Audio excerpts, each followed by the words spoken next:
hands. Hikaru with the white pieces opens with 1 b3. He has 10 minutes and a must-win scenario. A draw is fine for Wei, but he has only 7 minutes on the clock. Hikaru's b3 did make Wei think for a bit. And now g3. Hikaru going for the double fianchetto here. g6. Wei in great confidence after beating none other than Magnus Carlsen in the previous round in the Armageddon. Knight comes out to f3 and pawn goes to c5.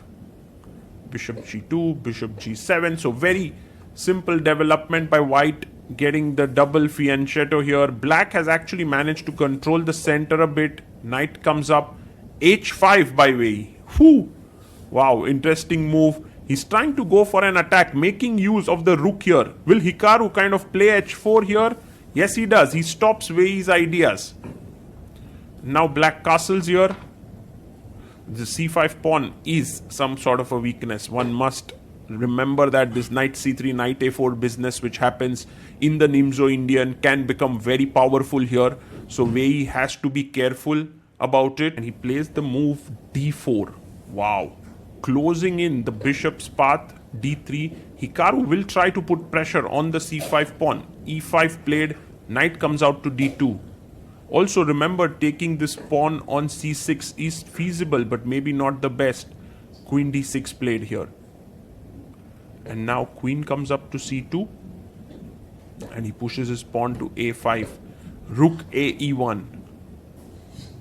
And bishop to f5 is Wei trying for some e4 break. Bishop a3. Finally the pressure on c5 rising here. Rook a d8 played here by Wei. Oof. What's the point of this move? I'm not really sure. Rook d1 is just centralizing, yeah? Rook e8. Now e4. Could be possible. Not yet. Oh, the knight jumps in. Now, do you take here with the bishop or with the knight? Both look tempting. He takes with the knight, pawn takes. And now just drop the bishop back on c8 or... No, he goes to g4. Bishop c1 played here. You see the c5 pawn was weak, but there was not a single piece that could attack it apart from the bishop. So the bishop changes its plan. Wei playing on the queen side as well. 3 minutes 49 seconds. 7 minutes 40 for Hikaru. He takes the pawn on a4. And Wei plays rook to a8. f3 played. Now, at this point, white is a pawn up. But look at the quality of his pieces. The bishop on g2 looks pretty bad. The pawns look all mangled up on the queen side. f4. Hikaru is like, I'm going for the attack now. Good or bad, I need to win. He takes the pawn. And Hikaru is surprised here. Because I think he didn't expect this. Bishop takes f4. And maybe now just bishop e5. Getting rid of this. No, he goes queen d8. Wei is so calm, cool and composed. He's down to 3 minutes on the clock. He hasn't handled the clock particularly well. Hikaru has a 4-minute time lead now. And the bishop now settles down on the g4 square, attacking the rook. The rook comes up to d3. And queen comes up to a5. e5 played here. And he takes here. Rook takes on e3. The position has now equalized. Hikaru is back in the game. Should you take here? Queen takes a4 is the question. But after takes, the bishop takes c6 is going to lose out. So he goes rook e6, defending the c6 pawn. Wei has only 1 minute 52 seconds. He needs to make 13 more moves in the position. Not an easy task by any stretch of imagination here. But Hikaru taking his time here. He has 6 minutes 40 seconds. He's trying to figure out what is the way in which he can play. We're now trying to keep it all real time here. Maybe there's queen f2 putting pressure on f7. You can also go rook b1, by the way. Oh, but rook b1, there's bishop f5, but I can block with bishop e4. So Hikaru plays his queen to f2, and Wei has to speed up now. But he can take on a4. Yes, he takes it. Is there some discovery here? Can the bishop move, putting pressure on f7? Hikaru needs to play quickly on his clock, because if he takes time, Wei is much better here now. Queen takes c4, another pawn bites the dust. king h2 played by Hikaru. And Wei very quickly centralizes his rook. One of the things about Wei is they're very good at kind of making these natural, common sense moves. You know, if you see, the queen is also defending c4, f7, so maybe next idea is to chop off the pawn, then rook takes, and the queen would defend the f7 pawn against the queen on f2. Way down to 1 minute 21 seconds. Rook goes to c1.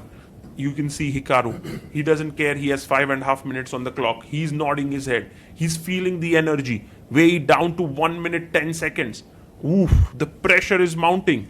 Pressure is mounting.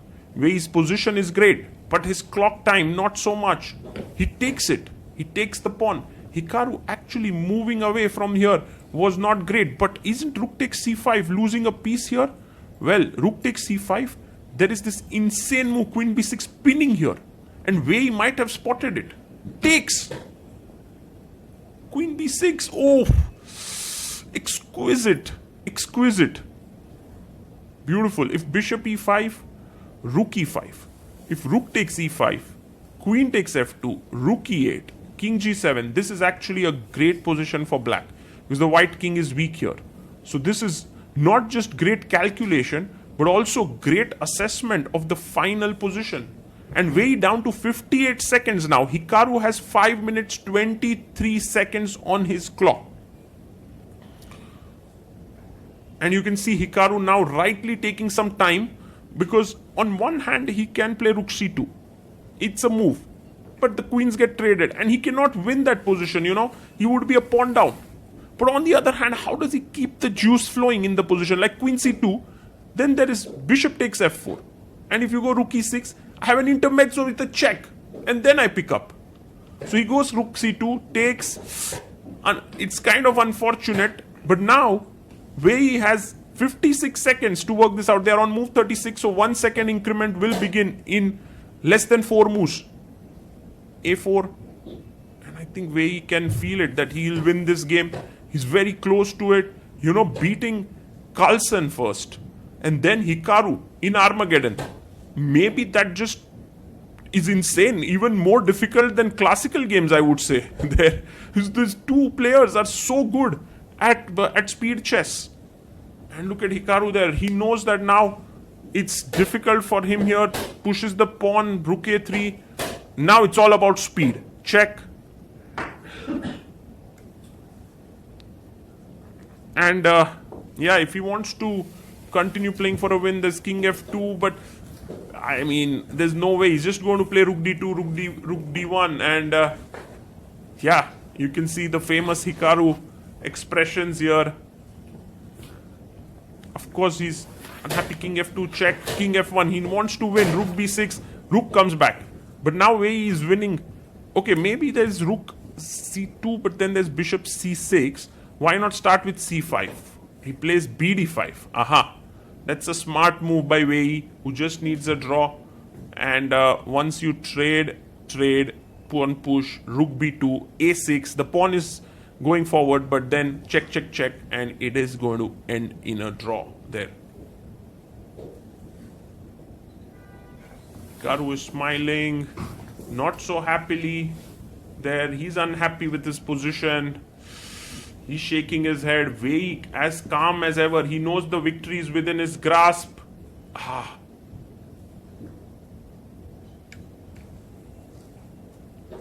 Swiveling his pawn in his head, in his hand. Bishop f3 goes in with the rook. Too strong. The position is just too good here.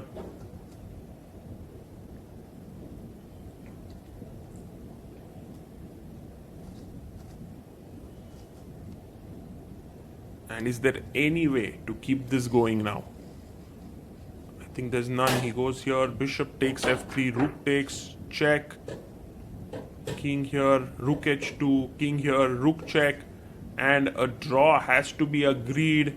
Can't do much. Wei is going to win this Armageddon here. And what nice play by Wei. Just amazing. And Hikaru is saying something to Wei there. Wei, whew. Well, this guy is a killer, yeah, on the board. He has now won 2 Armageddon games, one with Magnus, now with Hikaru, and surely